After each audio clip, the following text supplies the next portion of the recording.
Murgen, je suis ravie de vous retrouver pour la review du The Shadowland Tarot de Monika Podirski.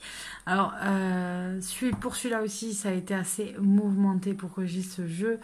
Je l'ai commandé, encore une fois, là, c'était avant le Brexit.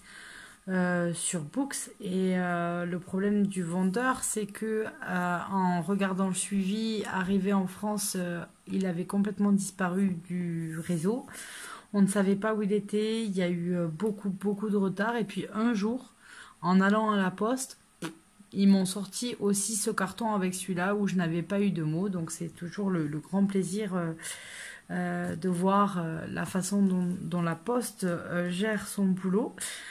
Puisqu'on n'avait ni eu de passage ni quoi que ce soit, donc ça fait toujours plaisir. Ici c'est la catastrophe, en tout cas je ne sais pas ailleurs, mais vraiment ici la poste c'est catastrophique au niveau du travail. Et donc voilà, donc j'ai eu quand même, j'ai pu avoir le jeu et j'en étais ravie.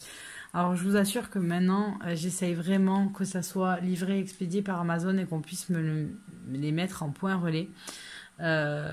Qui c'est beaucoup plus sérieux en fait et je suis sûre de retrouver mon colis puisque en fait la poste il faut y aller à certains horaires, puis on vous dit que non, qu'il faut y aller le surlendemain, on vous écrit une date sur le papier mais on vous dit que non il n'y est pas, qu'il faudra revenir, donc c'est un petit peu catastrophique et donc du coup j'essaye maintenant systématiquement de faire un maximum pour les avoir en point relais.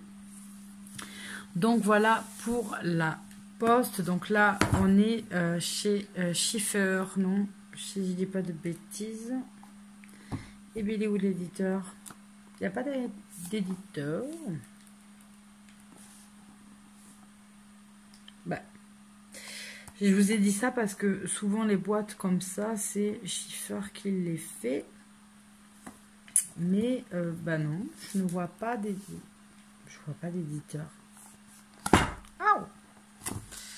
Je ne vois pas. On va voir peut-être tout à l'heure. Donc la boîte s'ouvre comme ça et on a un gros livre à l'intérieur. Voilà, on a un gros livre. Alors là c'est voilà, c'est The Shadowland. Vous allez avoir des petits monstres, etc. Mais c'est très coloré, très mignon. J'aime beaucoup. Alors c'est un livre et un jeu qui est sorti en anglais. Non, chez Red Feather. Voilà, ça c'est l'éditeur qui est sorti en anglais. Donc c'est dommage parce que si vous regardez, on vous donne plein de tirages là, de format tirage de cartes. Et le livre est quand même bien fait. Puisque vous avez pour toutes les cartes, on va prendre au hasard, voilà, j'ai ouvert. Ce que représente la carte. Et vous allez avoir les mots-clés. Quand vous l'avez à l'envers, le message de la carte est quand même assez développé, ainsi que des questions de réflexion sur la carte, etc. Donc c'est dommage en fait qu'il soit qu'en anglais parce que c'est un livre qui est bien fait. S'il avait été en français, j'aurais conseillé, même pour quelqu'un qui veut s'y mettre, avoir son propre tarot. D'accord, on s'intéresse au symbolisme, etc. Mais on peut aussi tout simplement commencer avec un jeu parce qu'il nous plaît extrêmement et avoir un bon livre déjà à côté. Ça permet de faire des tirages déjà pour commencer, bien entendu. Après, on en parlait hier, j'en parlais hier avec une copinette. Mina, si tu passes par là. Mais effectivement, le tarot, on en apprend toujours. On continue toujours à apprendre. Il faut toujours beaucoup lire, rechercher, réfléchir. C'est quelque chose qui s'arrête jamais, en fait. On peut apprendre toute notre vie. Donc ensuite, on a, voilà, vous avez l'emplacement où on a les cartes. Donc voilà pour les cartes. Donc on a un dos qui est comme les couleurs de la boîte, en noir et jaune. Comme ça, et on va avoir les tranches dorées pour ce jeu. Je pense que ça aurait été sympa de les avoir en noir, mais ils font pas les tranches noires. C'est où on a blanc ou doré ou argenté. C'est dommage parce que je pense que celui-là en noir, il aurait grave pété. Plus joli qu'en doré, puisque le jaune et le doré, je trouve que ça va pas très bien ensemble. Mais après, c'est l'esthétique, c'est pas grave. Donc, on a des cartes qui sont assez épaisses. Et donc, je pense que ça tiendra assez le coup. On voit quand même qu'il a une grosse épaisseur. Et on va commencer à les regarder. Donc, on est un petit peu dans le pays des monstres. Hein. Et c'est plutôt, va avoir le nom en bas, le numéro de la carte en haut. Mais voilà, c'est assez particulier. Vous voyez là, le fou, au lieu d'être suivi par son chien, il tient son chat noir et il a perdu sa tête. Voilà. Après, voilà, c'est des cartes un petit peu qui se veulent un petit peu monstrueuses, on va dire, mais en fait, ne le sont pas du tout, notamment par les couleurs qui sont utilisées, etc., et qui donnent en fait un côté plutôt sympa et j'aime bien. Là, vous avez le magicien, alors il jongle avec les éléments, mais vous voyez que déjà il a 3 jambes, vous voyez la tête de sa table avec des mains à la place des pieds de table, un os, voilà, tout ça, et ça lui donne un style particulier, j'aime beaucoup, beaucoup. Voilà, pour la papesse. L'impératrice, c'est un arbre.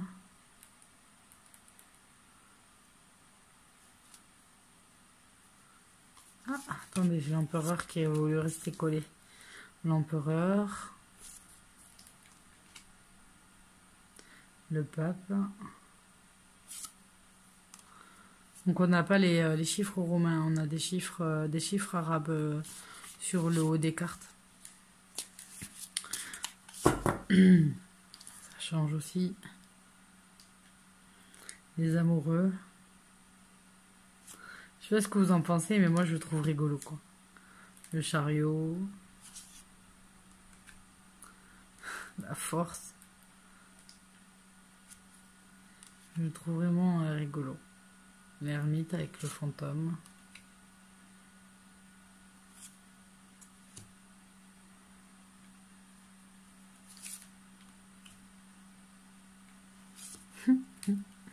Je le regarde, il me fait toujours aussi sourire, quoi. Franchement, il est pas sombre du tout et je trouve il met la bonne humeur. Enfin, moi, il me met de bonne humeur ce jeu, il est trop mignon. Il me fait penser un petit peu au Rob Doltaro qui est malheureusement sorti qu'en Asie. Et donc là aussi, j'ai peur de le commander et d'avoir des frais de donne exorbitants. Mais vraiment que je rêverais un jour d'avoir. Le Rob Doltaro, je l'adore. Il est vraiment trop mignon avec des petites poupées vaudou. Et voilà, mais un jour peut-être. Je sauterai le pas. Voilà, vous voyez que le jugement s'appelle discrétion.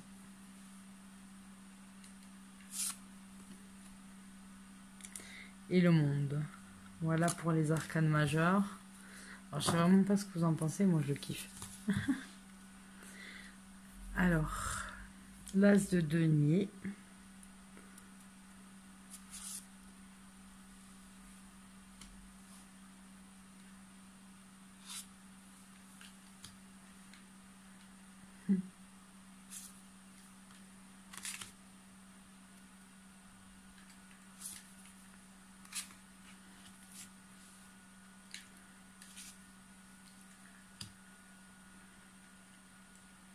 C'est pas trop mignon, sérieux.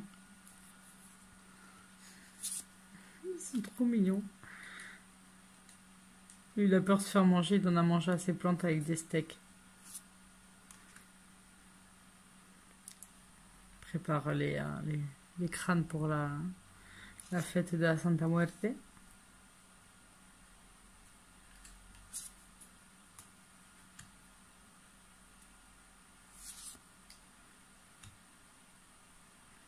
Halloween. Sur son escargot. La sorcière. Reine de denier.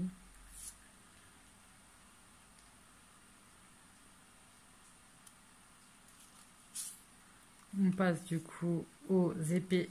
Là représentée par une plume.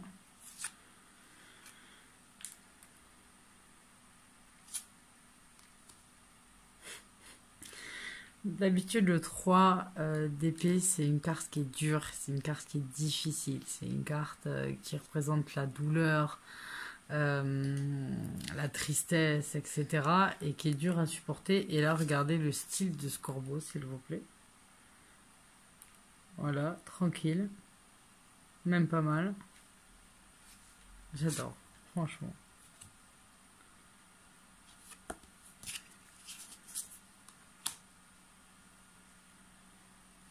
Donc là, on est dans les airs. Le voleur d'épée, la poupée vaudou qui se part avec toutes ces aiguilles plantées. Voilà, certainement, on a essayé de respecter quand même le symbolisme. On voit que le symbolisme a essayé d'être respecté. Voilà, la prise de tête du 9 d'épée.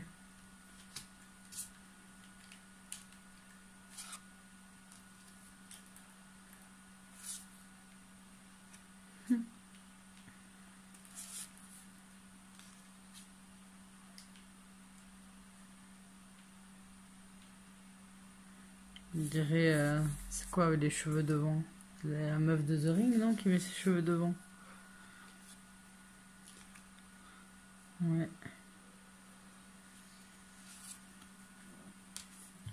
Les âmes sensibles qui du coup se sont rappelées d'un film d'horreur. Désolée. Alors, là, ce bâton avec cette allumette.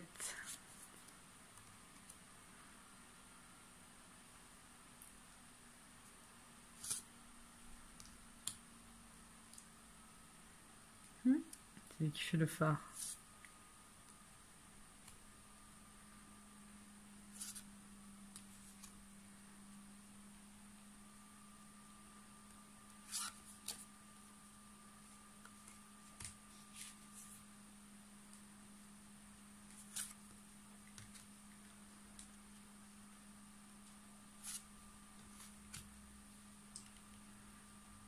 Je voulais les balayer avec son chat.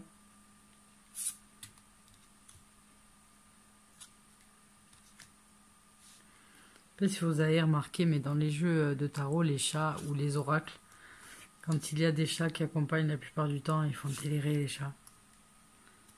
C'est toujours la petite Marthe. On retrouve la reine de bâton qui est aussi comme en mode The Ring.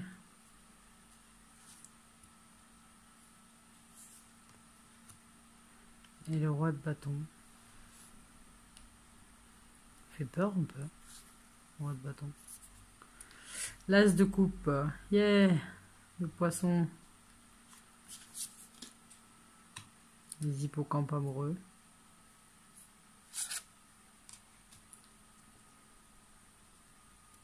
Il est pas frais ce poisson. Ne le mangez pas. Ah, les pauvres chats.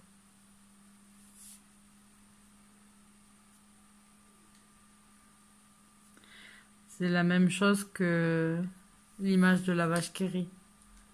Qui porte une vache qui rit en boucle d'oreille, qui porte elle-même une vache qui rit, qui porte une vache qui rit, ça se termine jamais.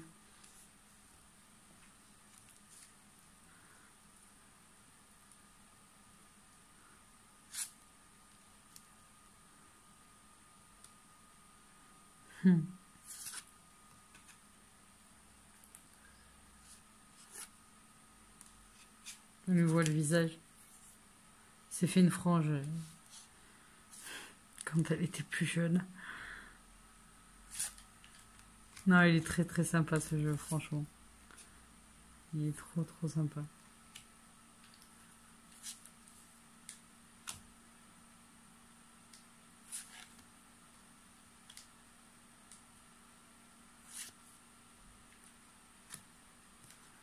Et voilà.